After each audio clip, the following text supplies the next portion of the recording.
eu sou Emerson, ela é Débora. E estamos na segunda temporada do Visitando o Novo Mundo.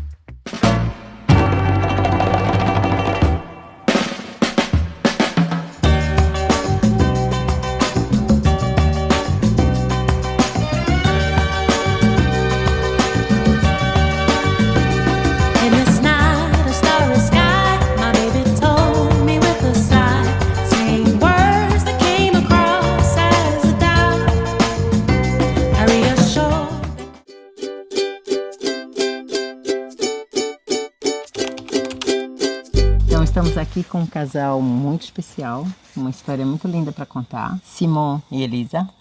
Como esse instituto, Flor de Ibês, é um nome bem enigmático. O que é que isso significa? Sim, sempre perguntam. Flor de Ibês. Ibês, para a gente, né, nesse contexto, simboliza como se fosse um arquétipo, um modelo, uma ideia de uma vida de harmonia perfeita entre os seres e com a natureza, como se a humanidade estivesse cumprindo aquilo que seria a função dela sobre a Terra.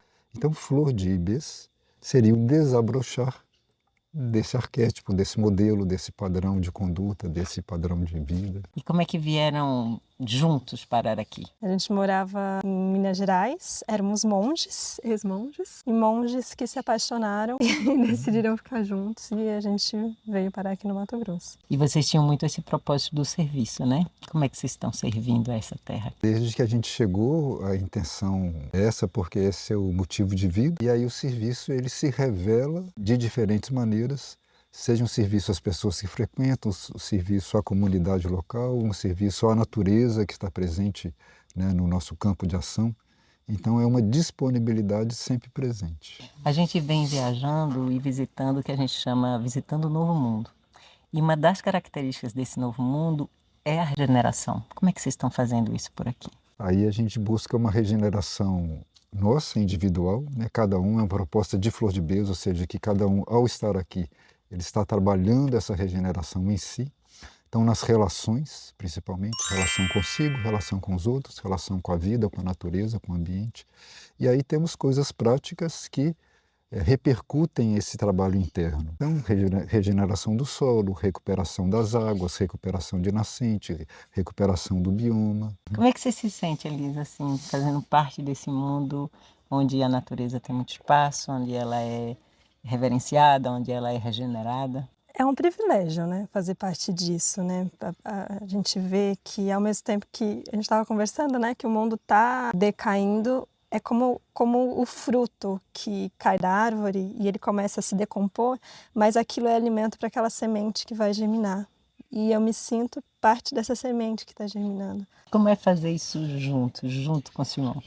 Eu acho que a gente se sente mais forte, né? Quando a gente está junto, não só com o Simon, né? Mas junto com... A gente vê que a gente não está sozinho, que é uma rede muito gigante de gente, uma rede que é invisível muitas vezes, mas quando a gente presta atenção, a gente vê que ela é muito grande, muito forte e que ela abraça todo o planeta, a gente em todo canto, de todos os lados que estão construindo essa nova forma de ver a vida e de vivê-la mesmo. E como é que chegaram os Chavantes? Nós estamos aqui numa terra indígena.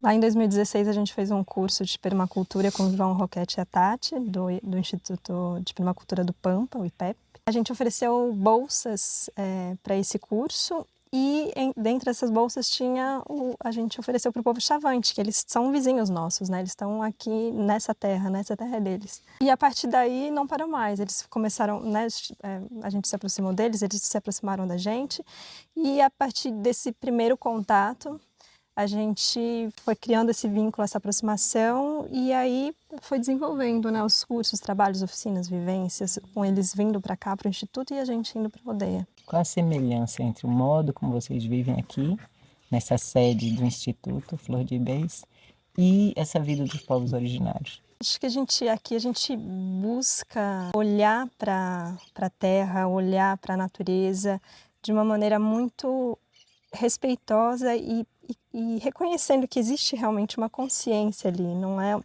algo que a gente vai usufruir, né? Então, a gente procura lidar com a vida em torno nesse espírito de colaboração mútua. os Chavantes ou os povos indígenas, eles têm talvez essa visão também, no sentido de olhar a natureza como um espírito vivo, né? E eles se colocam como parte disso, né? Não como nós somos melhores, né? Eles se colocam como parte dessa vida na natureza. Então, em termos práticos, como é a vida de vocês, o trabalho do Instituto, a relação concreta que vocês têm com o povo Chavante?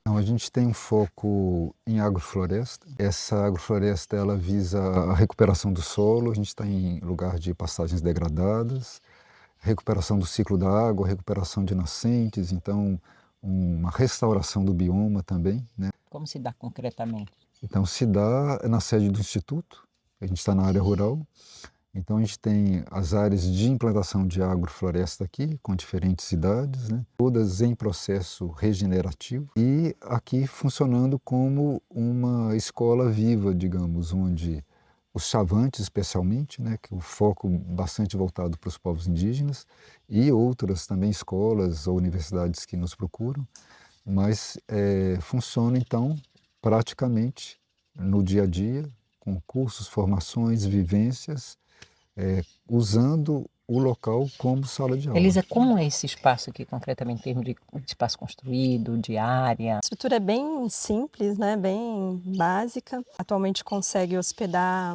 11 pessoas em quartos. Tem uma cozinha coletiva, né? Chuveiros externos, banheiro seco. A gente faz tratamento de água cinza com círculo de bananeira. A gente está na área rural, no Cerrado. Tem uma área bem grande para fazer as experiências, né? Em diferentes áreas da fazenda, as experiências com o povo Chavante na prática, né, na experiência do cultivo, trazendo essa compreensão da agricultura sintrópica. Então, a gente tem vários módulos, digamos, várias áreas da fazenda com diferentes experiências com o povo Chavante. Vocês disseram que tem 40 hectares. 43 hectares. Como você distribuiria assim a terra? Tem uma área que já está mais reflorestada, em termos de área total? A gente tem toda a área de regeneração, a gente considera a área de plantio. Então, um plantio agroflorestal.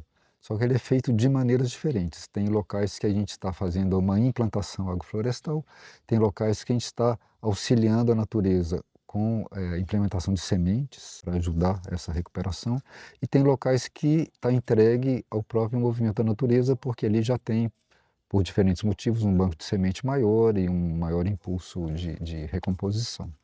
E vocês também, a gente observou nesses dias aqui, que vocês têm práticas de, por exemplo, produção de sabão, vocês são muito autossuficientes, ou seja, tem uma vida com menos consumo.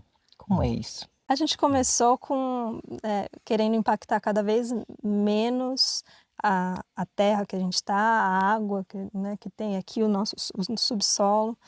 Então, a gente viu que esses produtos convencionais que a gente encontra em prateleira de supermercado tem muitas químicas nocivas, né, para essa terra, para essa água.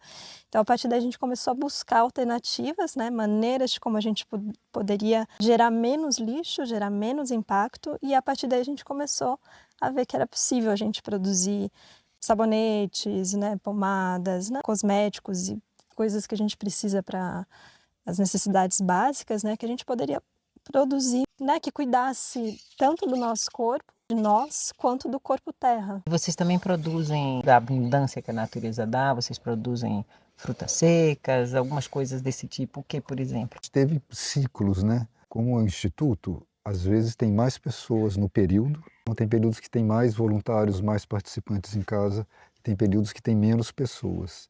Então, tem períodos que a gente pode se dedicar mais à produção de alimentos e tem períodos que a gente está mais dedicado a outras coisas, como demandas de trabalho na aldeia, ou outros projetos que estão acontecendo fora do Instituto. Mas, por exemplo, tem época que tem muita manga, então a gente desidrata a manga, muita banana, desidrata a banana, pequi, tem muita produção, enfim. Então, aqui é uma região que a gente tem 6 meses de muita seca, então é uma época ótima para desidratar alimentos, né? Desidratador é uma ferramenta muito legal para essa região que tem muito sol, né? Fica a dica aí para os produtores. É uma maneira de preservar o alimento por bastante tempo, né? Agregar valor. Vamos falar um pouco dessa vida espiritual, que é a origem de vocês dois, né? Pessoas que tiveram uma escolha de fazer um trabalho vinculado com a espiritualidade. Como é que vocês sentem essa vinda lá de Minas para cá, em termos de espiritualidade, né? O contato com a espiritualidade indígena de forma mais intensa, e a evolução de vocês mesmos, né?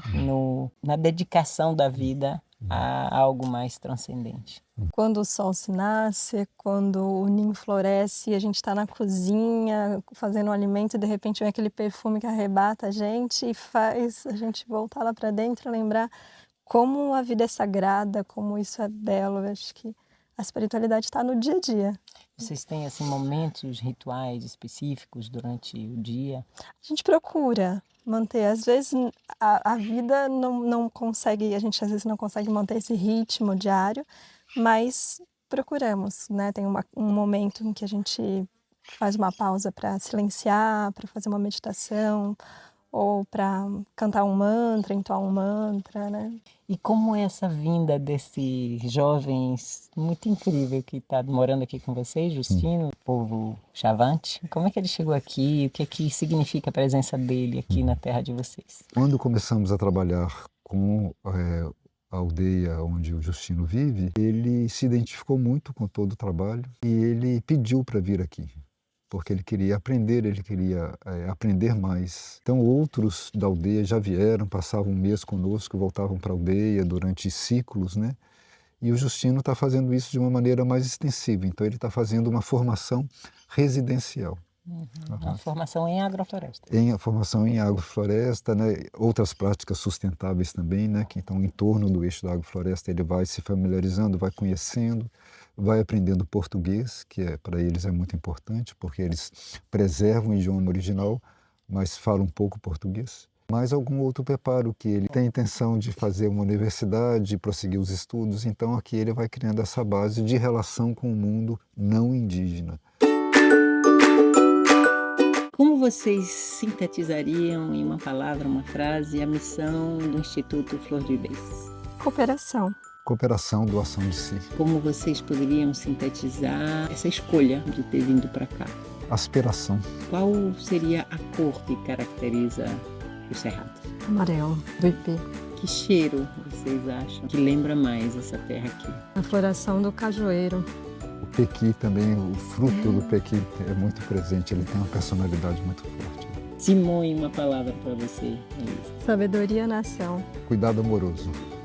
Sobre a agrofloresta e a regeneração, como é que vocês poderiam ilustrar numa vivência pessoal? Semente. Então, uma mensagem para a juventude, né? O que eu acho que é importante é a gente saber que a gente tem sempre oportunidade de retomar.